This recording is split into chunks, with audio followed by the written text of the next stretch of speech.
when an elegant black woman, Margaret Johnson, dines at one of the city's most exclusive restaurants. She encounters more than just poor service.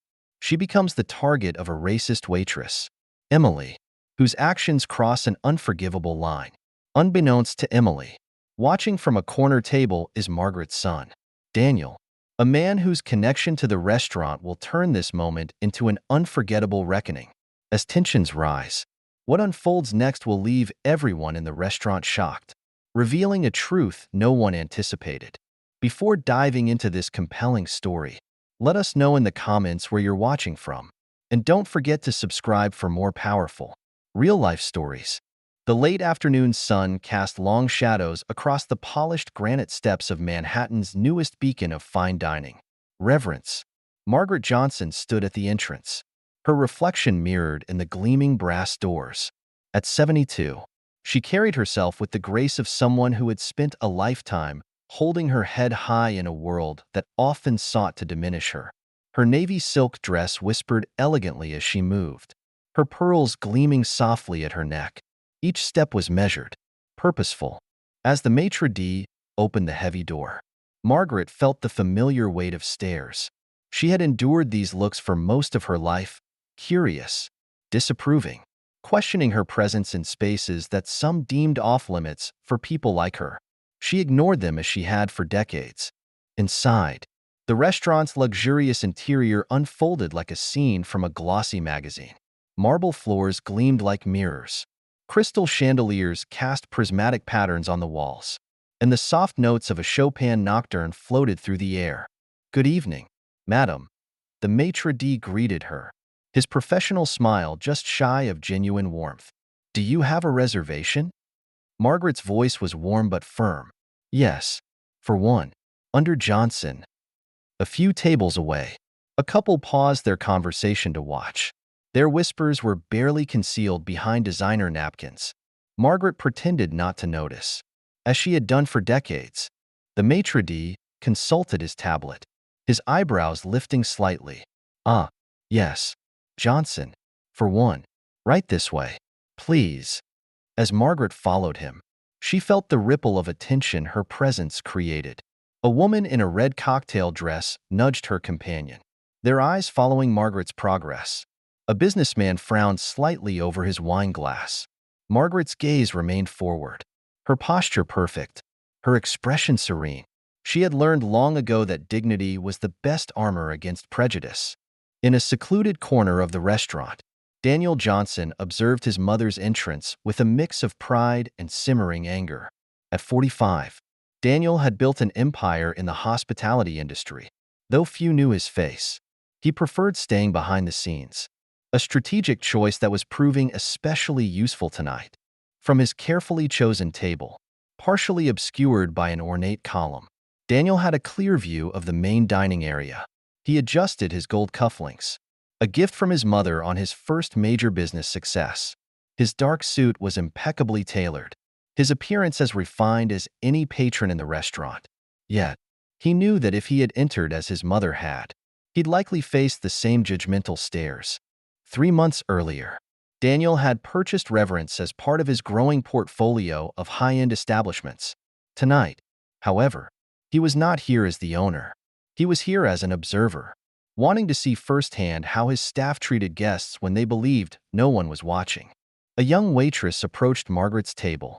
Emily Carter had worked at Reverence for 2 years, priding herself on her ability to cater to the restaurant's wealthy clientele.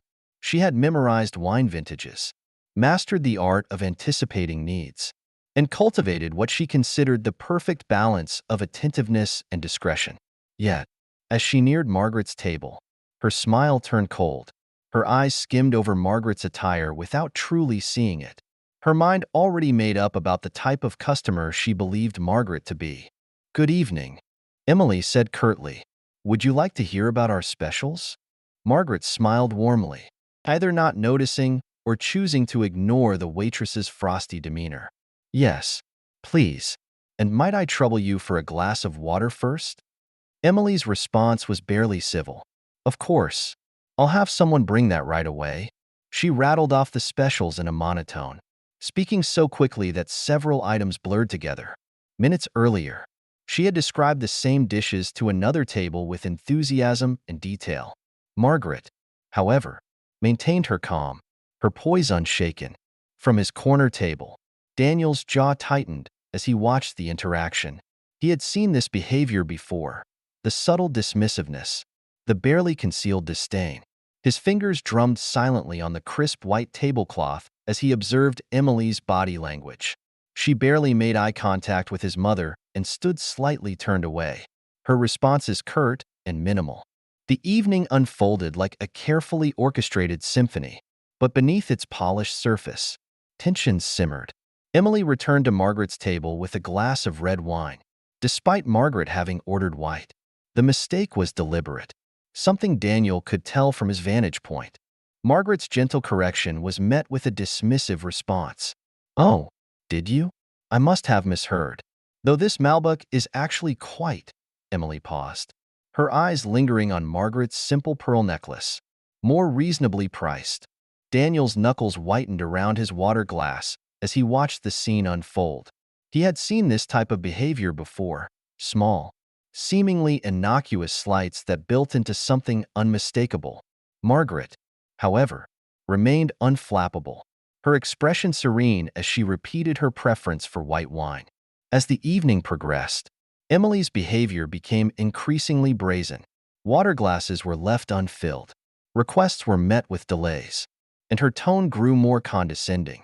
Meanwhile, at a nearby table, she lavished attention on a young couple, her voice warm and engaging as she described wine pairings and evening specials. When Margaret finally placed her order, the lobster thermidor, Emily's eyebrows arched dramatically. "The lobster is one of our more premium items," she said, emphasizing the word premium as though explaining something to a child. "Perhaps you'd be more comfortable with the chicken." Margaret's calm response, "The lobster will be fine, thank you," only seemed to irritate Emily further. As Daniel observed, his frustration boiled beneath his composed exterior. He knew his mother had her reasons for enduring the treatment, but every fiber of his being wanted to intervene. When the lobster finally arrived, perfectly plated, Daniel noticed Emily's smug expression as she emerged from behind a marble column. She paused, glanced around, and then leaned over the plate. Her lips curled into a cruel smile as she spat into the dish. Daniel's heart pounded as he witnessed the act. His hands clenched the edge of the table, and he rose to his feet, calm but purposeful. Crossing the dining room, he reached Margaret's table and gently removed the plate. "Allow me, Mother," Daniel said, his voice carrying across the hushed dining room. Turning to Emily, whose face had gone pale, he said, "You're done here." Effective immediately. The room held its breath as Daniel addressed the staff and patrons, declaring a zero-tolerance policy for discrimination in his establishments. By the end of the night, both Emily and the complicit manager were dismissed, and Margaret's quiet dignity had inspired a moment of reckoning. Over the next months, Daniel transformed Reverence into the haven, a beacon of inclusivity and excellence. Margaret's strength and grace became the cornerstone of the restaurant's mission, proving that dignity and respect are not privileges but rights. The story of that evening echoed far beyond the restaurant's walls, serving as a reminder that change begins with courage and that true power lies in character and integrity.